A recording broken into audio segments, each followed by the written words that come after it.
కూడా నూతనముగా మార్చగలిగిన దేవుడు అంటే ఆయన.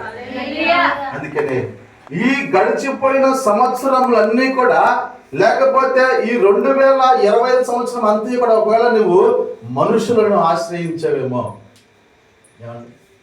మనుషుల మీద ఆధారపడ్డావేమో, ఇదిగో ఈ నూతన సంవత్సరంలో మనం ఒక తీర్మానము తీసుకుంటే, అయ్యా నా జీవితాన్ని నీవే మార్చగలవు, నా జీవితాన్ని నీవే కట్టగలవు అనేటువంటి ఒక ఆలోచన కలిగి నీ జీవితాన్ని ఆయన చేతులకు మనం పెట్టగలిగితే ఆయన ఖచ్చితంగా మన జీవితాన్ని నూతన పరుస్తాడు.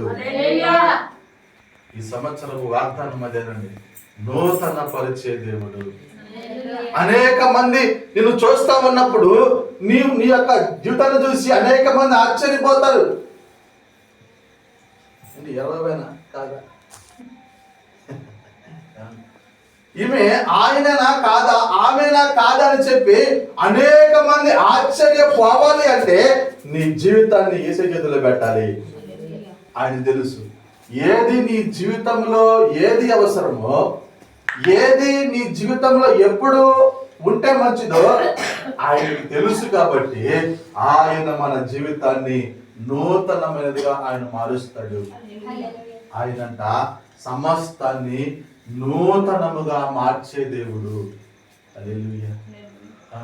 అందుకే ఈ రాత్రి దేవుని వాక్యము సెలవిస్తా ఉన్నది, చిన్న మంద భయపడమాకండి, ఇదిగో మిమ్మల్ని నేను ఒక నూతనమైన మందగా నేను మార్చబోతా ఉన్నాను. అనేక మంది ఆశ్చర్యపడినట్లుగా మీ జీవితంలో నేను కార్యము చేయబోతా ఉన్నాను. ఎందుకంటే నేనే సమస్తాన్ని నూతన పరిచిన వాడిగా నేను ఉన్నాను. సమస్తాన్ని మార్చగలను నేను. సమస్తాన్ని కూడా నేను, ఇదిగో అది చెడిపోయిన అయినప్పటికీ కూడా, పాడైపోయినా సరే ఏమంటే దాన్ని నేను నూతనముగా మార్చగలను. ఏమంటే ఆయన ఇష్టమండి.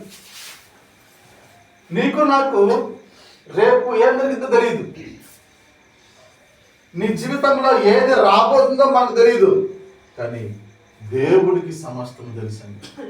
ఆయన భూత భవిష్యత్తు వర్తమాన కాలమును ఎరిగినవాడు కాబట్టి నీ జీవితాన్ని కూడా ఆయన చేతుల్లో మనకి సమర్పించుకున్నప్పుడు నీ జీవితాన్ని, మన జీవితాన్ని అనేక మందికి ఆశ్చర్యకరంగా ఆయన మారుస్తాడు.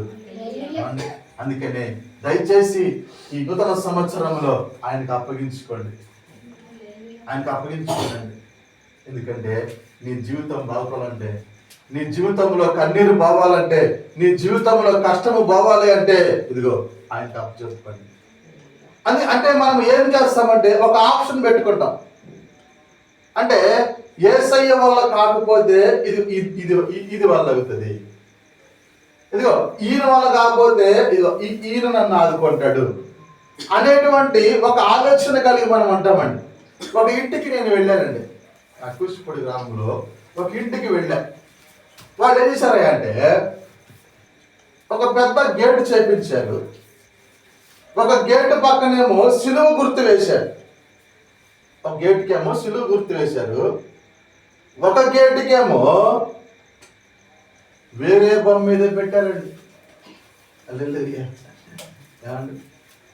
ఒక గేటుకేమో యేసు ప్రభు యేసయ్య బొమ్మ పెట్టారు, యేసయ్య సిలువ వేశారు. ఇంకొక గేటుకేమో వేరే వారి యొక్క ఏదో పెట్టారండి. అంటే వారి ఉద్దేశం ఏంటంటే ఇదిగో యేసయ్య కాపాడలేకపోతే మమ్మల్ని వేరే ఆయన కాపాడతాడు.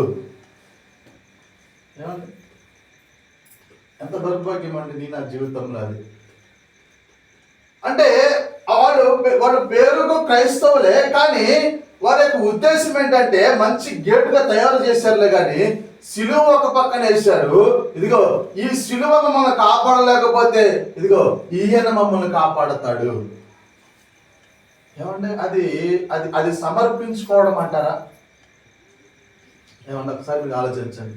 ఈ నూతన సంవత్సరంలో నీ నా జీవితంలో ఇదిగో మనము కోరుకున్నవన్నీ జరపడానికి కారణం ఏంటంటే నీవు నేను కూడా స్టెప్ని పెట్టుకున్నాం. అంటే మనం కారులో వెళ్తాం, పంచర్ అయితే ఆ స్పేర్గా ఒక స్టెప్ పెట్టుకుంటాం కదా, ఒక టైర్ని అట్టా పెట్టుకున్నాం మనం యేసయ్యని కూడా. యేసయ్య మమ్మల్ని కాపాడు అంటాము, ఇదిగో ఈయన కాపాడలేడేమని చెప్పి వేరే వారిని ఎవరిని ఆశ్రయిస్తామండి. ఎట్లుంటుందండి అప్పుడు? ఎట్లా ఉంటుందండి? అంటే అంటే అంటే నేనేమంటానంటే, సమర్పించుకోవడం అంటే ఒక భర్త ఒక భార్యకి ఏ విధంగా కట్టుబడి ఉంటుందో, ఒక భార్య ఒక భర్తకి ఏ విధంగా కట్టుబడి ఉంటుందో, వేరే ఆప్షన్ లేకుండా దేవుడితో కూడా నువ్వు కట్టుబడి ఆ విధంగానే ఉండాలి. అదే కదండి సమర్పించుకోవడం అంటే. ఏమండి? భర్తకి బదులు వేరే వాడిని స్నేహితుడిగా పెట్టుకుంటే ఈ మాట కొద్ది కోపం రావచ్చు, బాధగా ఉండొచ్చు. ఎంత శండాలంగా ఉంటుందో. యేసు ప్రభు వారికి ఇచ్చే స్థానంలో ఆయన లేకపోతే వీళ్ళు కాపాడుతారు అనుకోవడం కూడా అంతేనండి. అంతేనండి. నేనేమంటాను అంటే, ఒకవేళ నీ జీవితంలో కూడా ఈ రాత్రి నువ్వు ఒక తీర్మానం తీసుకున్నట్లయితే, నా జీవితంలో ఎన్నో ఏళ్ళు గడిచిపోయాయండి, ఎన్నో 31లు గడిచిపోయాయండి, కానీ ఈ 2026 మధ్య ఇలా ఉండకూడదండి. ఉండకూడదు. నువ్వు ఒకవేళ ఈ రాత్రి నువ్వు ఏ తీర్మానం తీసుకున్నావో నీ మనసులో, ప్రభువా నేను పొద్దున్నే లేచి 1 గంట ప్రార్థన చేస్తాను ప్రభు, తీర్మానం తీసుకుంటున్నావా? ఇదిగో ఒక 2 పద్యాలు చదువుతాను, లేకపోతే 3 చదువుతాను, 5 చదువుతాను, తీర్మానం తీసుకుంటున్నావా? కానీ ఒక్క మాట, అది నేను కొనసాగిస్తాను అనుకుంటే నువ్వు తీర్మానం తీసుకో. లేకపోతే వద్దండి. ఎందుకంటే ఈ సంవత్సరము దేవుడు ఒక ఉద్దేశం కలిగి ఉన్నాడు. ఏంటి తెలుసా? నీవు మారాలి, నేను మారాలి, మనం మారాలి అని ఒక ఉద్దేశం కలిగి ఉన్నాడు. ఇదిగో ఆ ఉద్దేశము మన దేవుడు మన జీవితంలో నెరవేర్చాలి అంటే దానికి తగ్గట్టుగా నీవు ఉండాలి. అంతే కదండి. నువ్వు లోపడితేనే కదండి ఏదైనా చేయగలిగేది. కొమ్మరి చేతిలో మనం మట్టిలాగా ఉన్నాం. ఆ కొమ్మరి ఏ విధంగా తయారు చేస్తా ఉంటాడో, ఏమండి ఆ మట్టి ఆ కొమ్మరి మాట వింటే ఆ యొక్క కొమ్మరికి యుక్తమైనట్లుగా తయారు చేస్తా ఉంటాడు. అది కొమ్మరి మాట వినకపోతే తీసి పారేస్తాడు. ఏమండి? కానీ అదృష్టం ఏంటంటే దేవుడు నిన్ను నన్ను హెచ్చాలని చెప్పి ఆలోచన కలిగినాడండి. ఆయన మనం మార్చాలని అనుకుంటున్నాడు, కానీ మనం ఆయన దొరకటం లేదండి. ఎందుకని? మన దేవుడు అంట నూతన పరిచయ దేవుడు. హల్లెలూయా. అందుకని రోమాపత్రిక 12వ మాట చూడు. రోమాపత్రిక 12వ మీరు ఈ లోక మర్యాదను అనుసరింపక ఉత్తమమును అనుకూలమును సంపూర్ణమునై ఉన్న దేవుని చిత్తం మీద పరీక్షించి తెలుసుకున్నట్లు మీ మనస్సు మారి నూతన పరచుట వలన రూపాంతరం పొందుడి. ఏం మారాలంటే మనస్సు మారి రూపాంతరం పొందాలి. హల్లెలూయా. అదండి మనస్సు ఎంత దరిద్రం అంటేనండి, అందుకే మాట్లాడది, పట్టణమును పట్టుకొని వాని కంటే తన మనస్సును స్వాధీనపరుచుకొని వాడు మగోడు అంటండి. ఏమండి?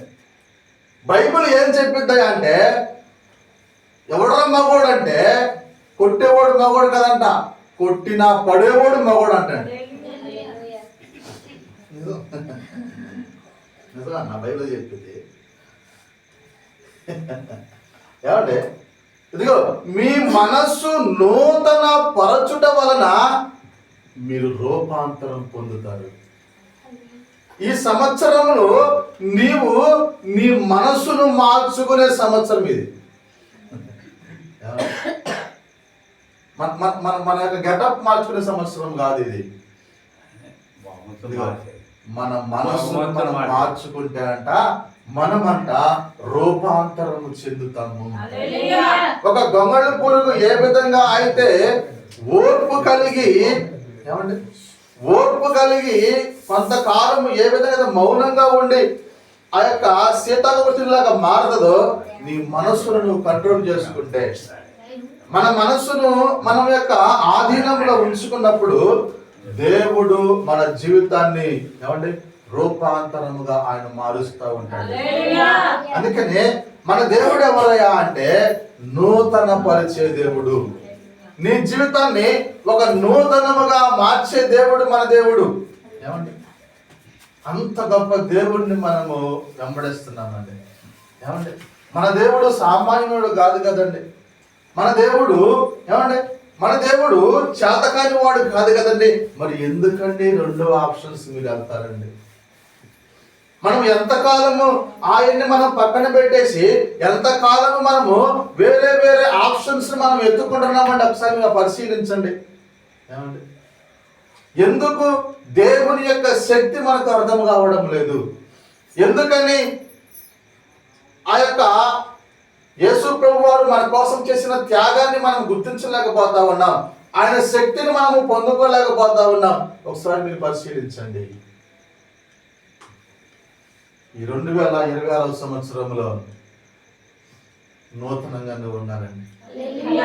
మనమందరం కూడా నూతన పరచబడాలి. అలా నూతన పరచబడాలంటే మన మనస్సును మనం కంట్రోల్ చేసుకోవాలి, దేవునికి సమర్పించుకోవాలి, తీర్మానం తీసుకో. అయ్యా ఇదిగో ఈ రోజు నుంచి నేను మనుషులను ఆశ్రయించాను, మనుషుల వైపు చూడనయ్యా, ఇదిగో నీవే మాకు ఆధారం అని చెప్పి నీవు ఒక తీర్మానం తీసుకుంటే ఈ సంవత్సరంలో గ్యారంటీగా నువ్వు అనేక మందికి ఆశ్చర్యంగా కనబడతావు. అందుకనే మన దేవుడు అంట మన మనస్సు నూతన పరుచుకోవడం వల్ల మనమంట రూపాంతరం మనం చెందుతాము.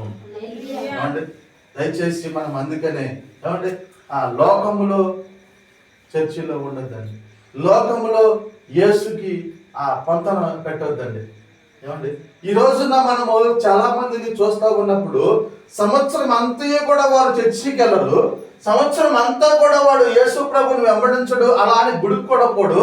సంవత్సరం ఒకసారి చర్చిలోకి వెళ్తారు, వారు పాటలు పాడుతున్న దేవుడు ఏమంటలా అంటున్నాడండి. నేను చూస్తా ఉన్నాను, ఆ పొద్దున్న నేను వెళ్తా ఉన్నప్పుడు అరే వీళ్ళు క్రైస్తవులా, కొత్త బట్టలు వేసుకుని మంచిగా మంచి మంచి చీరలు కట్టుకుని మంచి మంచి సొక్కాలు వేసుకుని షూ వేసుకుని వెళ్తా ఉంటే సార్ ఏంటంటే ఎక్కడంటే మేము క్రైస్తవులము, మేము చర్చికి వెళుతున్నామని మాట్లాడుతున్నారండి వాళ్ళు. అంటే వాళ్ళు విమర్శించడం కాదు కానీ దేవుడు ఎంత కృపామయుడండి. వాడు సంవత్సరాంతము కూడా దేవుడికి హాయి చెప్పలేదు, అయ్యా యేసయ్య బాగున్నావు అనలేదు. మళ్ళీ వాళ్ళు వచ్చాడు, వాడు చర్చికి వచ్చి పాట పాడుతుంటే దేవుడు వాడి ఎడల కృప చూపిస్తానే అన్నాడు. ఏమండి మనం ఎంత దౌర్భాగ్యులమైనా, మనం ఎన్ని పాపాలు ఇచ్చినప్పటికీ కూడా దేవుడు మనల్ని శిక్షించటం లేదు. ఎందుకో తెలుసా? మనము రూపాంతరము చెందాలి అని. ఏమండి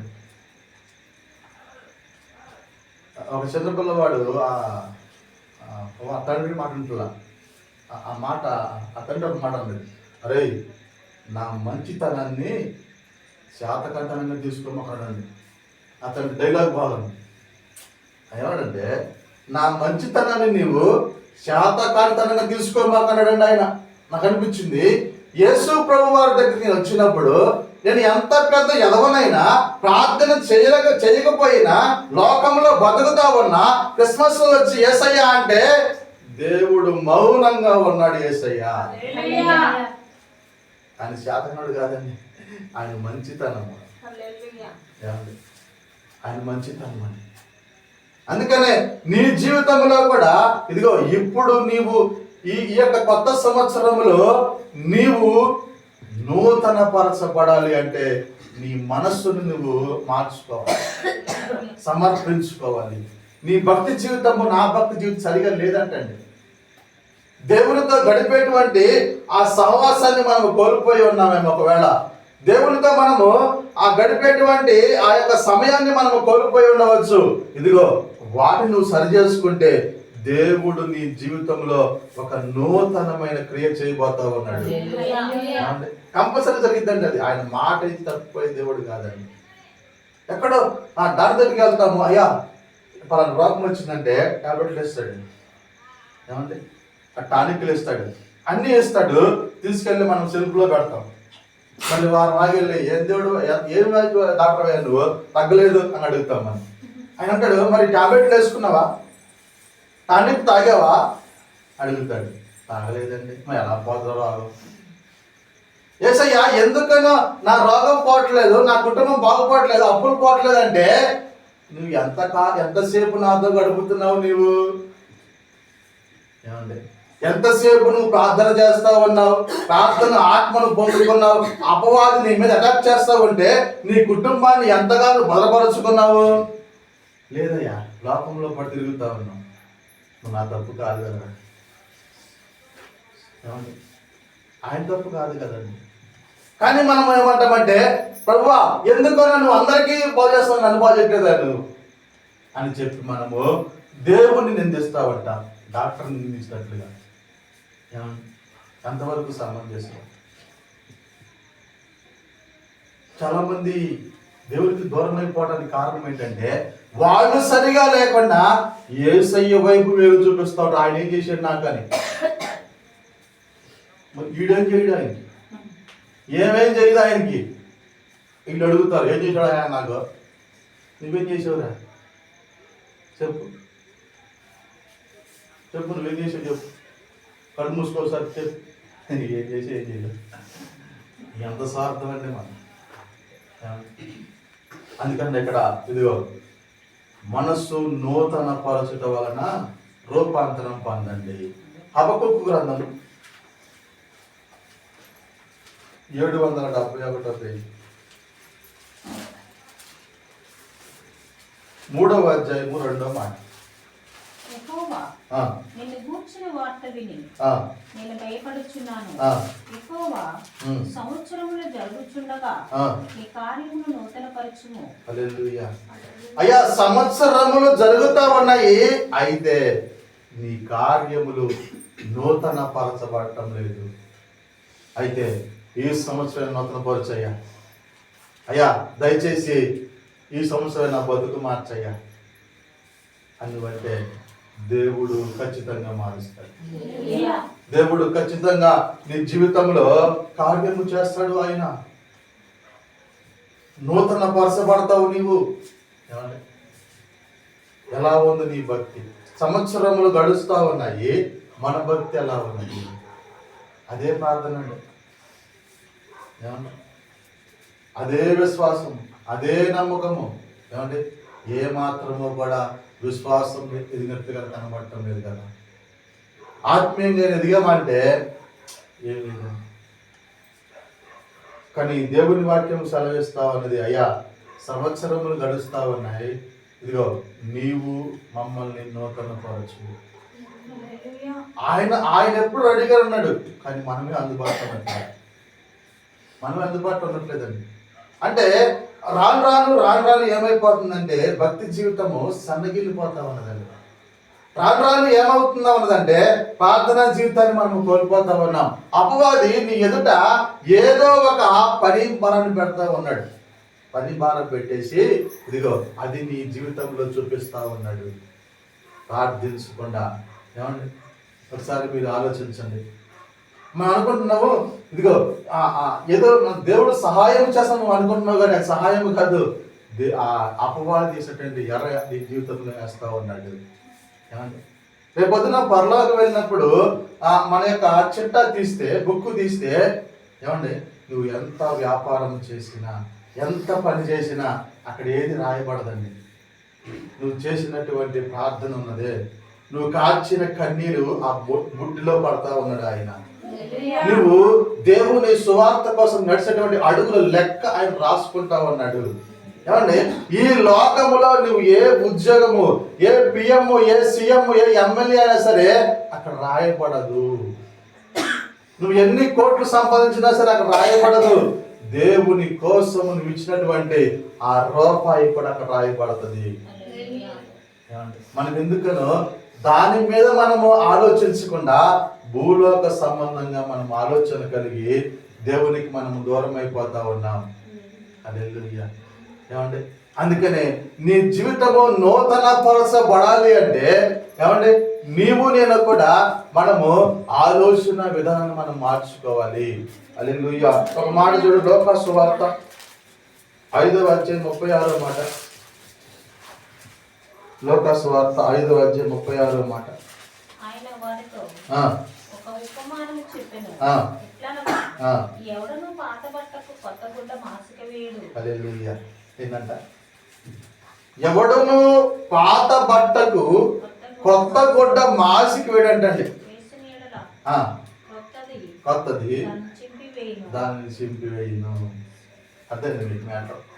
ఇదిగో ఆ మాసిక వేయాలి అంటే పాతది కొత్తది అక్కడ యాడు కావట్లే. కొత్తది కొత్తగానే ఉండాలి, పాతది పాతగానే కనపడాలి. నీ జీవితంలో ఒకవేళ ఈ 2026వ సంవత్సరంలో కానీ కొత్తను కోరుకుంటే ఈ పాత గుడ్డను తీసుకెళ్ళి దానికి అటాచ్మెంట్ చేయమాక. ఎందుకంటే ఆయన నిన్ను నూతన పరచాలని ఆశపడతా ఉన్నాడు కాబట్టి పాత దాన్ని తీసుకెళ్ళి కొత్త దానికి నువ్వు అటాచ్ చేయమాక. ఎందుకంటే చేతి ఏమైందంట, శినుగు మరి ఎక్కువ అంటండి. నీ జీవితం ఇంకా పాడైపోతుంది. అదే నువ్వు గత సంవత్సరము ఎలా జీవించావో ఆ జీవితాన్ని తీసుకొచ్చి మరలా దీంట్లో కలిపావు అంటే ఇంకా దరిద్రం అయిపోతుంది మన బతుకు. అందుకనే ఇదిగో నీ గత జీవితంలో ఏదైతే నీ హృదయాన్ని గద్దిస్తా ఉన్నాయో ఆ పనులు మనము విడిచిపెట్టినప్పుడు దేవుడు మన జీవితంలో ఏమంటే నూతన పరిచేటువంటి విషయాలను ద్వారా నూతన పరుస్తాడు ఆయన. ఏమండి అందుకనే పాత బట్టకు కొత్త గుడ్డను మాసిక మీరు వేయమాకండి. ఎందుకంటే నీ జీవితము కొత్తదిగా కనపడాలని ఆలోచిస్తా ఉన్నాడు ఆయన. ఏమండి నీ జీవితము అనేక మందికి ఆశీర్వాదకరంగా ఉండాలని చెప్పి ఆయన ఆశపడతా ఉన్నాడు. అందుకనే పాత బట్టకి కొత్త గుడ్డ మాసిక వేయమాకండి. నేను చాలా హ్యాపీ న్యూ ఇయర్కి ఆ చర్చిలకి వెళ్ళాను. 31st నైట్కి వెళ్ళి నా కొత్తగూడెం అనేసి మన వెళ్ళాను. ప్రతి సంవత్సరం తీర్మానం చేసుకునేవాడిని, బాబా ఈ సంవత్సరం అది గ్యారంటీగా ఉంటా అని చెప్పి రాసుకునేదంట. దాన్ని సంతకం పెట్టేది. జనం కష్టం కొద్ది కష్టం, తర్వాత మళ్ళీ దాన్ని మర్చిపోయేవాళ్ళం. అలా చాలాసార్లు 2012లో బాప్తిజం తీసుకున్నాం కదండి. అలా ప్రతి 31st నైట్ ఈ 31st నుంచి అసలు నాకు నేను చూడండి అని రాసుకునేది. అసలు రేపటి నుంచి చూడు ప్రభు అనేది తెల్లారి 10 నిజమండి. ఎందుకంటే ఆ రోజు నైట్ అక్కడ 1 గంట అయ్యేదిగా. ప్రభు ఈసారి నుంచి చూడు 6కి లేచి నేను గంట ప్రాప్తి చేస్తాను లేదు. తగితే 9, 10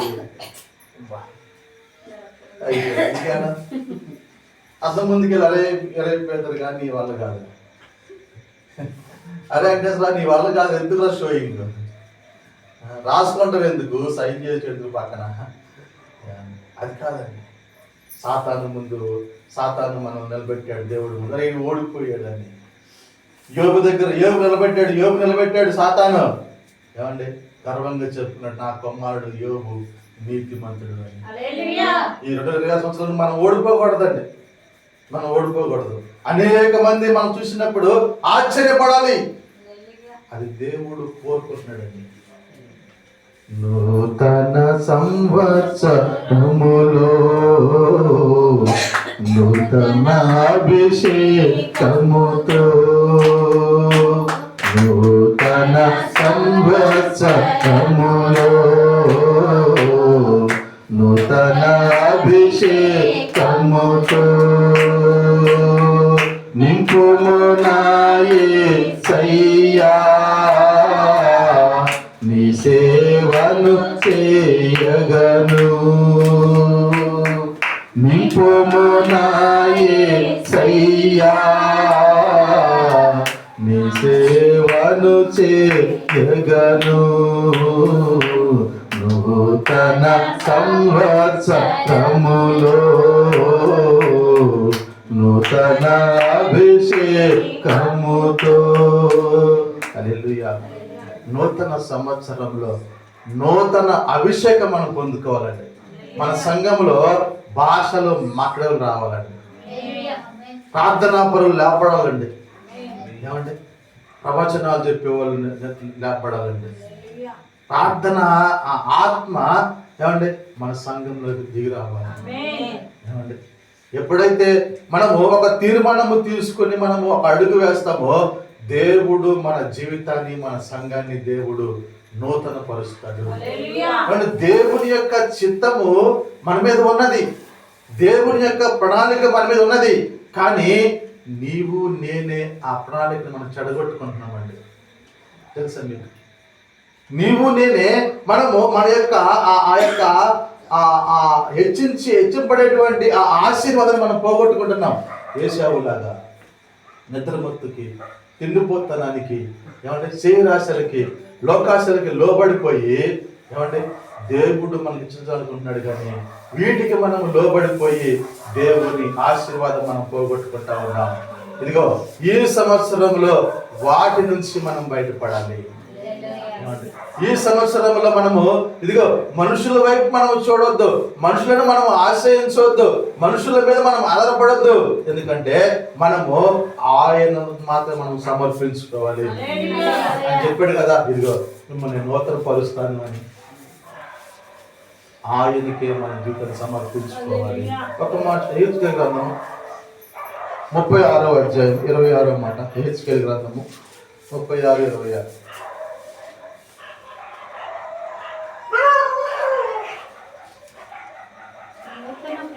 నూతన హృదయం మీకు ఇచ్చేదను, నూతన స్వభావం మీకు కలుగ చేసేదను,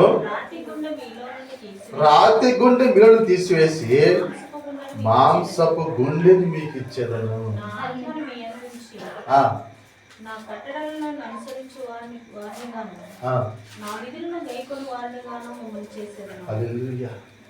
నీవు ఒక తీర్మానం తీసుకుంటే నీ వల్ల కాదు లేవటం, ఆయన లేపుతుంది.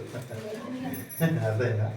ఇదిగో నూతన హృదయము మీరు పుట్టించుకోవడం కాదు, ఆయన పుట్టిస్తాడు.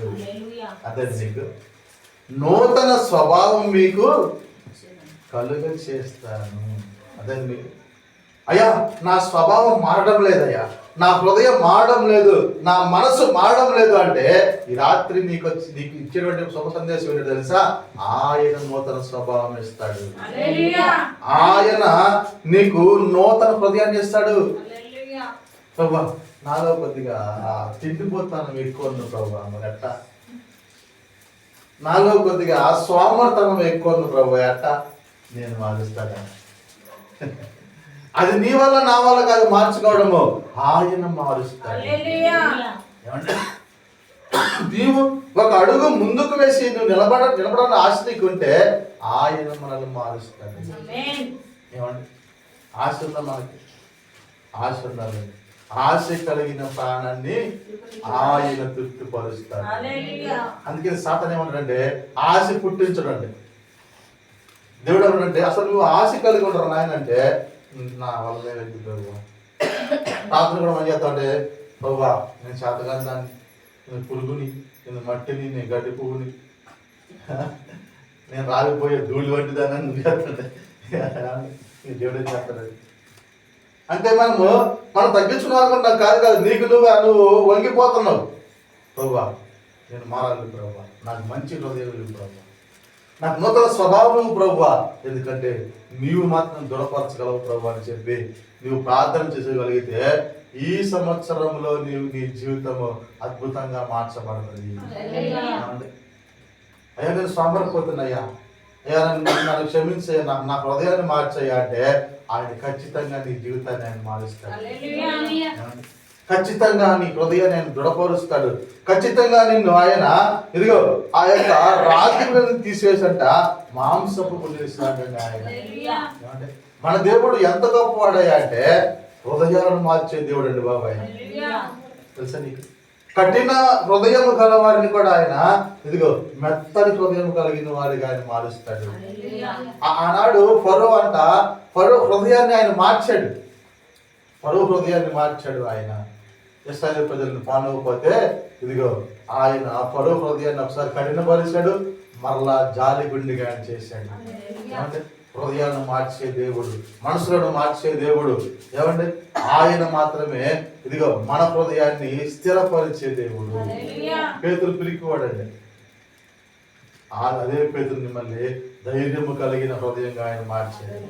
ఈ రాత్రి నీ హృదయము చంచలత్వముగా ఉన్నదేమో, నీ హృదయము నీ మాట వినడం లేదేమో, అయితే ఆ హృదయాన్ని కూడా ఆయనకి ఇచ్చేది, ఆయన మార్చుకుంటాడు.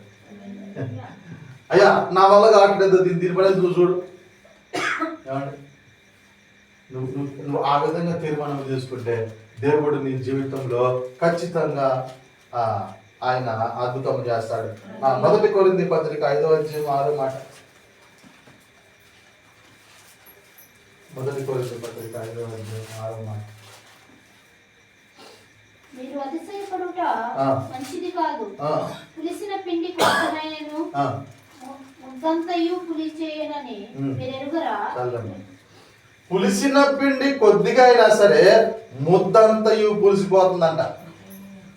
అదే మీకు ఈ 2025 సంవత్సరంలో నీ జీవితంలో ఏది పులిసిన పిండిగా ఉన్నది?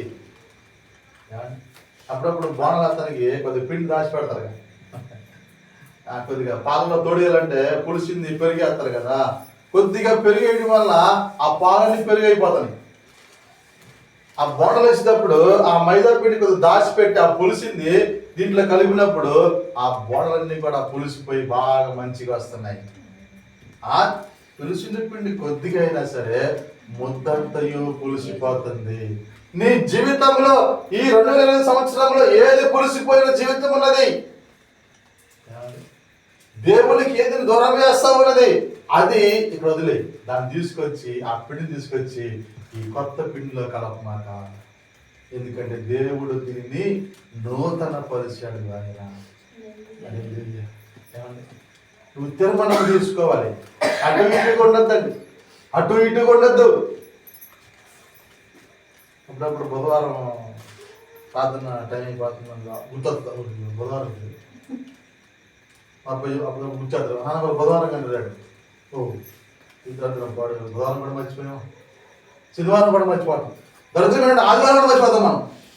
ఏమంటే మళ్ళీ మన క్రైస్తవులు మరి బాబు ఆదివారం కూడా మనం పిలవడమ్మా, అమ్మ ఈరోజు ప్రార్థన పోతావా, ఈరోజు పనులు తిన్నావా?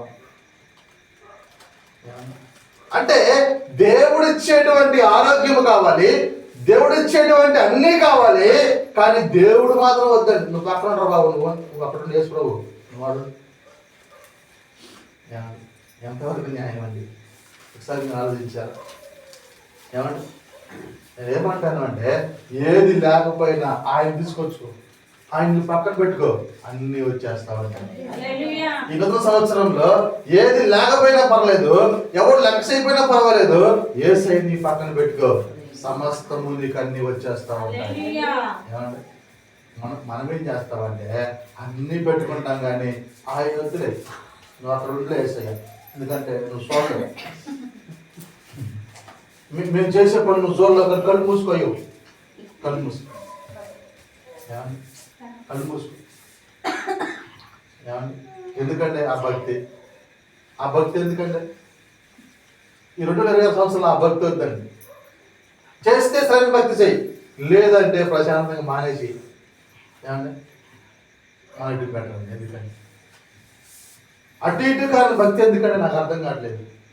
అటు ఇటు కాని భక్తి మనం చేస్తే ఏమంటే దానివల్ల దేవునికి అవమానం వస్తుంది, మన జీవితంలో కూడా ఆశీర్వాదం రాదండి.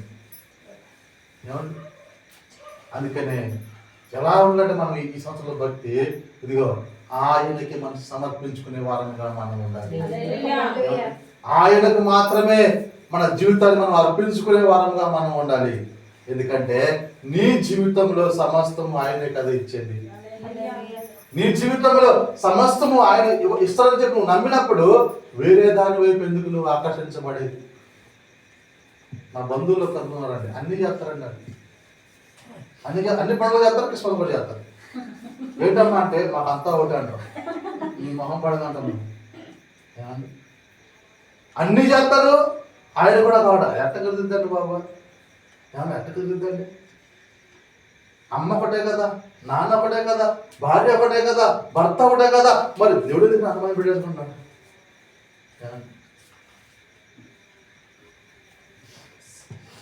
ఆలోచించాలండి. పులిసిన పిండి కొద్దిగా అయినా సరే పిండి అంతయ్యి కూడా పులిసిపోతా ఉంది. నీ జీవితంలో నీవు నేను ఈ సంవత్సరంలో ఏది మనల్ని పులిసిన పిండిగా తయారు చేస్తా ఉన్నది, ఏది మనల్ని మన జీవితం అంతా నాశనం చేస్తావు? కొద్దిగా రండి, కొంచెం పిండే. నువ్వు మంచిదానివే, నువ్వు మంచోడివే, కానీ కొద్దిగా ఏదో కనబడతా ఉన్నది. దేవుడికి ఏదో కనబడతావు, కొద్దిగా కనబడుతుంది, ఏదో చూసుకో. సూపరే, మొత్తం సూపర్ అండి, మనం అంత సమస్య లేదు, కానీ ఏదో కొద్దిగా కనబడతావు. దేవుని యొక్క ఉద్దేశం నెరవేర్చబడకుండా ఆ కొద్దిగా అడ్డుపడతావు అన్నది. దేవుని యొక్క ప్రణాళిక నెరవేర్చకుండా ఆ కొద్దిగా అడ్డుపడతావు అన్నది. ఆ కొద్దిగా పరిశీలించుకోవాలి.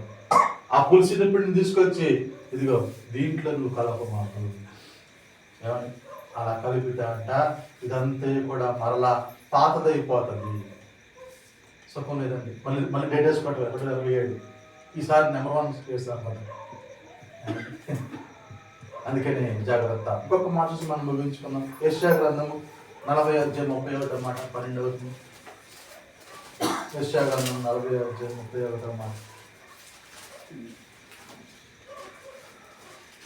యెహోవా కొరకు ఎదురుచూచువారు నూతన బలము పొందుదురు. హల్లెలూయా.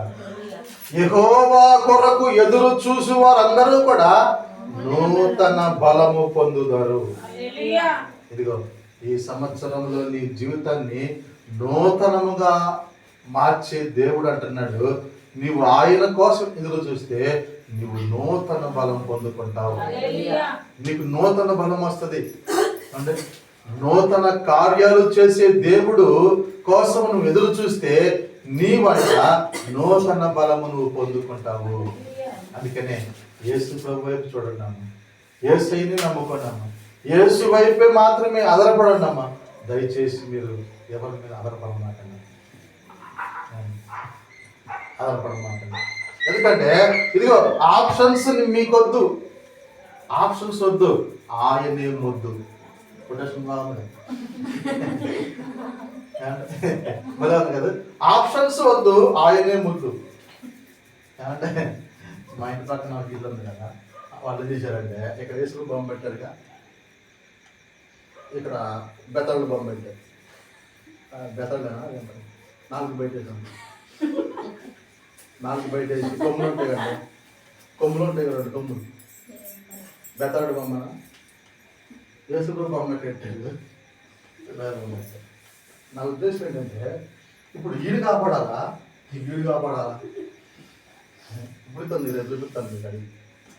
నా డౌట్ ఏంటంటే వచ్చోడికి అర్థం కాదు, క్రైస్తవులా వీళ్ళు ఆళ్ళ మన పొద్దు అర్థం వస్తాయి. ఈ క్రైస్తవుడు అంటావా ఈడంటావా అర్థం కాదు, వాడికి పిచ్చెక్కింది. మనకు కూడా అంతే, మన క్రైస్తవులు అర్థం కాదు, అంగిలో అర్థం కాదు. నేనేమంటానంటే ఈ 2020 సంవత్సరం అట్టొద్దండి. ఎందుకంటే నేనేమంటానంటే అప్పుడప్పుడు నేను బయటికి వెళ్తాను కదా, ఆ డౌట్ వస్తూ ఉంటుంది. గుడ్లో పాస్టర్గా మన పాస్టర్స్ మీటింగ్ అనమాట, ఈడు కదా వాడు డౌట్ అడిగి. ఎందుకంటే నేను పాస్టర్ మీటింగ్ వెళ్తానమ్మా, వాడు డౌట్ ఏంటంటే చూస్తా ఉంటాడు, దగ్గర చూస్తా ఉంటారు, పాస్టర్ చూస్తా ఉంటారు. పాపం చూడలేక వస్తారు బయటకు వచ్చి, అన్న పైన నీలా ఉంటుంది సేపు పేదలని నమ్మకం కూడా నేను మనకు అర్థం కాదు, వాళ్ళకి అర్థం కావట్లే ఈడు ఆడో ఈడు కాదా అని. అట్లుండొద్దండి. అడుగుతారు, కొంతమంది అడుగుతారు, సార్ మీరు ఏం చేస్తారు? నేనండి కొట్టుందండి, కొట్టు. గుడ్లు కూడా అమ్ముతానండి, చర్చి పాస్టర్లు కూడా. కన్ఫ్యూజ్ అవుతాను, ఏం చెప్పాలి నాకు అర్థం కాదు. అది 3 చెప్పాను అనుకో, మనం వేస్తున్నా కనపడిన వాడికి పెద్ద ప్రాబ్లం ఉండదు. ఎందుకంటే నేను సరుకులు తీసుకొచ్చిన వాడికి ప్రాబ్లం ఉండదు, గుడ్లు అమ్మినా ప్రాబ్లం ఉండదు, రేపు పొద్దున్న వాకింగ్ చెప్పినా ప్రాబ్లం ఉండదు. అందుకనే క్లారిటీ ఉండాలి, మనం క్లారిటీ కావాలి. అందుకని దేవుడి విషయంలో కూడా క్లారిటీ రావాలి. ఎందుకంటే అప్పుడు ఆయనకి మెంటలెక్తుంది. యేసు ప్రభు మనకు అర్థం కావట్లే. మనం ఏం చేస్తున్నాం అంటే ఆదివారం హల్లెలూయా అంటున్నాం, సోమవారం ఏమో ఎటు వెళ్ళిపోతున్నాం. అసలు యేసు ప్రభుకి అర్థం కావట్లేదు. మనం ఎవరికి అర్థం కావట్లేదు విషయం కాదు. అసలు ఇది ఏంటో బాబు నాకు అర్థం కావట్లేదు. ఆయన ఆలోచిస్తాడు మన గురించి. ఎందుకంటే అందుకే పిల్లలు రాశాడు అక్కడ, మీ గురించి ఆయన చింతిస్తున్నాడంట. యేసు ప్రభు ఎందుకు చింతిస్తున్నావంటే, అరే నువ్వు నాకు అర్థం కావట్లేదు బాబు. ఎందుకు అర్థం కావట్లేదు అంటే, నువ్వు ఆదివారం హల్లెలూయా అంటున్నావు, సోమవారం ఏదో అన్నాడు నువ్వు. ఆయనకు అర్థం కావట్లేదు. అందుకే ఆయన ఆలోచిస్తున్నాడు. నేనన్నమాట పేతురు పత్రికలో చూడుతాను, ఆయన మన గురించి చింతిస్తావు అన్నాడు. ఏంటో ఎవరికి అర్థం కావట్లేదు. అది ఏం చేయాలి? కొడదామా అంటే కొట్టలేడు. ఏమండి ఏమన్నా చేద్దామా అంటే చేయలేడు. దర్శశాంతం కలవాడు కదండి. మరి బతికి అట్టు తెచ్చింది అట్ట. అసలు మీరు ఏం చేయాలని చెప్పి ఆదేశిస్తున్నాడు, చింతిస్తున్నాడు. ఆదివారం సూపర్ పాట పాడుతాం అమ్మగారు, అయ్యగారు మంచి ప్రసంగం, మంచి పాటలు పాడుతున్నారు. వీళ్ళు ఏంటో నాకు అర్థం కాలేదని చెప్పి యేసు ప్రభు పిచ్చెక్కేస్తుంది ముందు. అర్థం కావట్లే ఆయనకి, మన అర్థం కావట్లే. అర్థం అవ్వండి, అర్థం అవ్వండి. ఎవరికి అర్థం కాకపోయినా పర్లేదు, ఆయనకు అర్థం అవుతాడు. ఆయనకు అర్థమైతే మనల్ని ఆయన మారుస్తాడు. తెలుసండి, మారుస్తాడండి, కంపల్సరీ మారుస్తాడు. అయ్యా మనుషులు ఏమనుకున్నా పర్లేదు, నేను చెప్తున్నా కదా, నువ్వే 26 మొత్తం నువ్వే నేను చెప్పు. నేను నడుతున్నా ఇప్పుడు చెప్పు, తర్వాత వెళ్తా ఇంటికి వెళ్తా ప్రార్థన చేసుకున్న తర్వాత చెప్పు. అయ్యా ఈ 2026 మొత్తం ప్రభు నీవే. మనుషుల దగ్గరికి వెళ్ళిన మనుషులు చేసి ఆప, నేను సంపితే సంపు, బతికితే బతికించు, నీ చెప్తాం అట్ట బతుకు. అట్ట ఆ డైలాగ్ అని ఎట్లా మనుషులు ఎట్ట కదా కరిగిపోతారు. ఇటు పొద్దున వచ్చి నా సెల్లు 300 ఉన్నాయి, 400 ఉన్నాయి కన్నా, నీవే నాకు దిక్కు, నీవే నాకు రీఛార్జ్ చేయాలన్నాడు వాడు, నీవే నాకు దిక్కు అని అడుగు. అని అడుగు చేయకుండా ఉండలేకపోయిందండి. యేసు ప్రభు దగ్గరికి కూడా అయ్యా నీవే నాకు దిక్కు,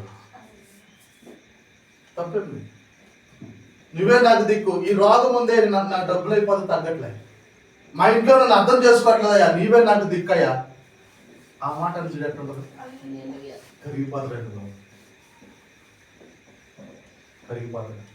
నీ జీవితాన్ని నూతనంగా మారుస్తాడు ఆయన. అందుకనే ఈ రాత్రి నీ హృదయాన్ని మార్చుకోవాలి. ఇంకొక మాట మనం ముగించుకుందాం. కీర్తన 51:10. కీర్తన 51:10. దేవా నా యందు శుద్ధ హృదయం కలుగు చేయము, నా అంతరంగములో స్థిర మనస్సును నూతనముగా పుట్టించు ప్రభువా. ఏ మనసు అంట? స్థిర మనసు. స్థిర మనసు ఆయనకి అర్థం కావట్లే. ఈడు మనస్సు ఆదివరట్లే, ఈడు మనస్సు రోజు రోజుకి మారిపోతుంది. ఎన్నిసార్లు దేవుడిని మనం మోసం చేసాం, ఎన్నిసార్లు మనం దేవుడికి చెప్పాం, ఎన్నిసార్లు మనము దేవుడి మీద మనము తీర్మానము తీసుకున్నాం, ఎన్నిసార్లు మనము మన ఇష్టానుసారాన్ని ప్రవర్తించామని. అందుకని ఆప్షన్స్ వద్దు, వేసే ముందు నీ జీవితంలో వేరే ఆప్షన్ పెట్టుకోవద్దు. వేరే ఉంటే తీసేయి.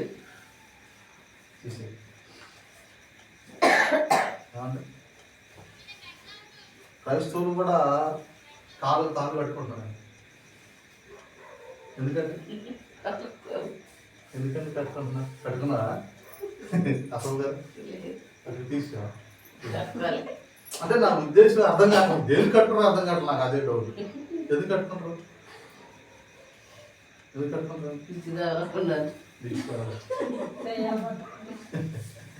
శాతపడి బాగాలంటే అంటే యేసు ప్రభు కంటే ఆ దారం గొప్పదనా?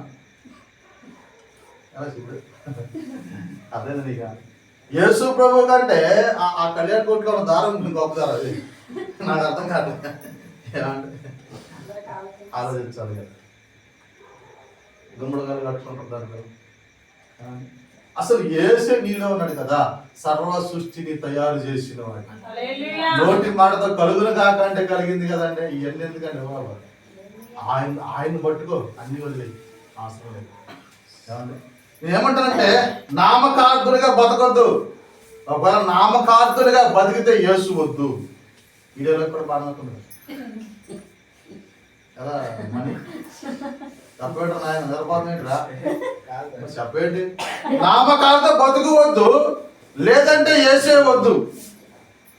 కొటేషన్ బాగుంది, చేపిద్దాం తెలిసి బయటపడదు. ఈ 2020 సంవత్సరంలో నీవు నేను కూడా నూతన సంవత్సరంలో మన జీవితం బాగుపడాలి అంటే నామకార్థులుగా మనం బతకొద్దు. యేసే మనకు ముద్దు, ఆయన తప్ప వేరెవరో మనకొద్దు.